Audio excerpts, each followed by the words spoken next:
The ritual of reunion. The morning broke cold and gray over the desolation, the sun struggling to pierce the perpetual haze that hung over the dead land. Edric woke to find Rose already standing at the ridge's edge, her hand resting on her sword hilt as she studied the lake below. "They're building something," she said without turning. "Started about an hour ago." Edric joined her, the green light in his chest pulsing steadily with his heartbeat. Below, the 200 cultists had abandoned their silent vigil and were moving with purpose across the dead shore. They dragged massive timbers, where they'd found wood in this lifeless place, he couldn't guess, and arranged them in a pattern that made his stomach tighten. 7 lines of wood, each pointing toward one of the ancient pillars, all converging on the central island and its black throne. "They're building bridges," the Devourer observed, its voice curious rather than mocking. "Interesting. The water has kept them from the island for 3,000 years. Can they reach it?" Edric asked aloud. Rose glanced at him, still not entirely comfortable with his open conversations with the entity inside him. "The lake's shallow near the shore. Gets deeper toward the center, but not impossibly so. If they're determined." "They're always determined," Aluria said, emerging from the shelter with Shamaz close behind. Both looked haggard. The old scholar's hands trembled as he accepted a waterskin from Rose. "The question is what they plan to do once they reach the throne." "I can feel it," the Devourer said quietly. "The pull of that place. It was made to hold me, to hold all of me, unified and complete. The cultists believe if they can get you to sit upon it, the binding will activate and separate us." "And would it?" Edric asked. "Perhaps. The throne was forged with that purpose, to imprison a unified entity, but I am no longer unified. I am fragments bound by your will, held by your blade, sustained by your blood." The rules have changed. Shamaz moved to the ridge, squinting down at the construction below. "The bridges follow the ley lines exactly. 7 paths, 7 bloodlines, 7 fragments. But all the fragments are in you now, Edric. The geometry is wrong for what they're attempting." "Maybe they don't know that," Rose suggested. "Maybe they still think the Devourer is a separate entity that can be freed. Or maybe," the Devourer said, and Edric felt a ripple of genuine uncertainty from it, "they know something we don't." Aluria had her map spread across a flat stone, comparing the cultist construction to the ancient diagrams. The original ritual required 7 kings standing at 7 pillars, each containing 1 fragment. The throne was meant to be empty, a prison waiting to be filled. But if Edric sits there now, with all fragments unified in him, it could trap him there forever, Shamaz finished, his voice grim. Like the vessel who became a living statue, but permanent. Absolute. No thought, no awareness, just eternal imprisonment. The green light in Edric's chest flared, and for a moment he felt the Devourer's fear, raw and primal. "That is the nothing," it said. "That is what I fear most. Not death, not defeat, but that absolute silence. That complete erasure of existence." "Then we stop them from completing the bridges," Rose said simply. 200 cultists, 4 of us. We've faced worse odds." "Have we?" Shamaz asked quietly. "These aren't ordinary cultists, Rose. They've been touched by the Devourer's essence for years, maybe decades. They're stronger, faster, and they feel no pain, and they're coordinated in ways that suggest they share a single consciousness." "They do," the Devourer confirmed. "Not my consciousness. I cannot control them from within this prison, but they're linked through the corruption they carry. What one sees, all see. What one knows, all know." "Then they already know we're here," Aluria said, looking up sharply. "They've seen us on this ridge." As if in response, the cultists below stopped their work. 200 heads turned as one, looking up at the ridge where Edric stood.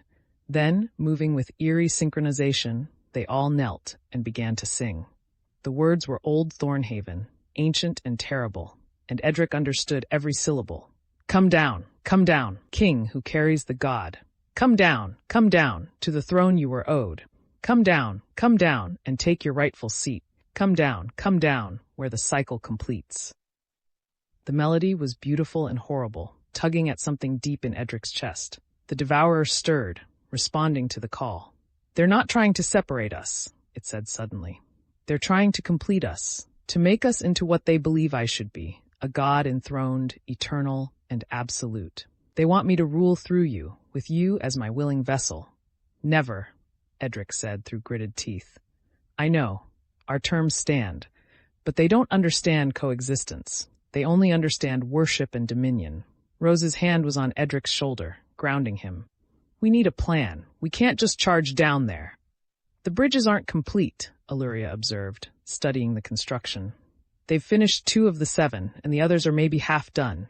If we strike now, we can destroy what they've built and force them to start over.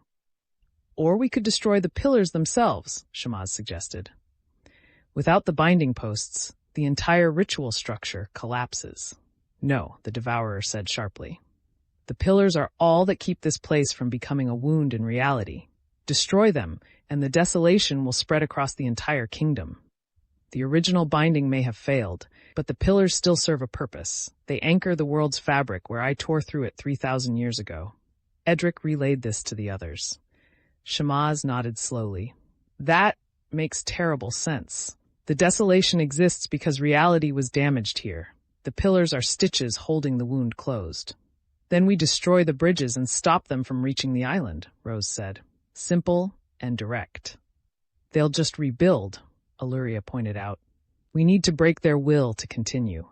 Make them understand their ritual cannot work. The singing below grew louder, more insistent. More cultists were emerging from the ruins along the shore. Not 200, but 300, 400. They must have been gathering throughout the night, drawn by whatever the first group had been doing. They've been calling others, the Devourer said. All across the kingdom, every cultist who could reach this place has been summoned. This is their great moment. Their god walks in flesh, and they want to see me enthroned. How many? Edric asked. The Devourer was silent for a moment, sensing through the corruption that linked them all. Nearly 1,000, maybe more. They're still arriving. Shit, Rose said succinctly. Shamaz was pale. We need reinforcements. We need Captain Torvin and the garrison. There's no time, Illyria interrupted. Even if we sent word now, it would take days for an army to reach us. The bridges will be complete by tonight. Edric stared down at the growing mass of cultists, all of them singing, all of them waiting for him to descend.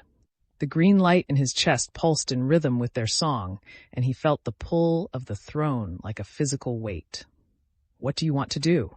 The Devourer asked. This is your decision. Our coexistence means I don't act without your consent. I want to end this, Edric said. I want to show them their god isn't what they think it is, that I'm not going to sit on that throne and become their divine king. Then we go down, the Devourer said. We face them. We show them the truth. That's suicide, Rose protested. 1,000 cultists, Edric. Even you can't. I'm not going to fight them, Edric said quietly. I'm going to talk to them. The silence that followed was profound. Talk, Shamaz repeated carefully, to 1,000 fanatics who want to see you enthroned as the vessel of an ancient evil. They want their god, Edric said. They want to see what they've been worshipping for years, maybe their entire lives. So I'll show them. I'll show them what their god really is, an entity imprisoned in human flesh, bound by human will, subject to human terms. You're going to use me as a demonstration, the Devourer said, and there was something like amusement in its voice. To prove that divinity can be caged. Is that a problem? Edric asked. Not at all. In fact, I find it deliciously ironic. Very well. Let's show them what their god has become. Rose grabbed Edric's arm. This is insane. They'll tear you apart. Maybe, Edric admitted.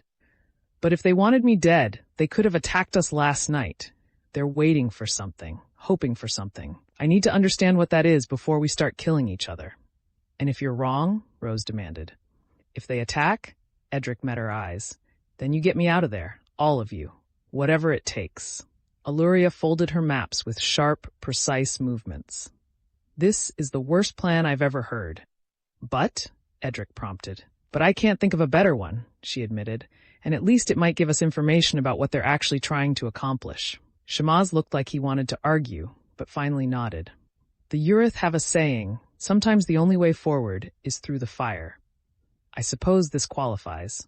Edric turned back to the ridge, looking down at the sea of kneeling cultists. They were still singing, still waiting. Ready? The Devourer asked. No, Edric said honestly. but let's do it anyway. He started down the slope, his companions falling in behind him. The singing grew louder as they descended, and Edric could feel 1,000 pairs of eyes tracking his movement. The green light in his chest burned bright, and in his mind, the Devourer watched with ancient curiosity to see what would happen when a god in chains met those who still believed in its divinity. The true test of their coexistence was about to begin. Thanks for watching our stories. Don't forget to like and subscribe for more epic adventures. Thanks for watching our stories. Don't forget to like and subscribe for more epic adventures.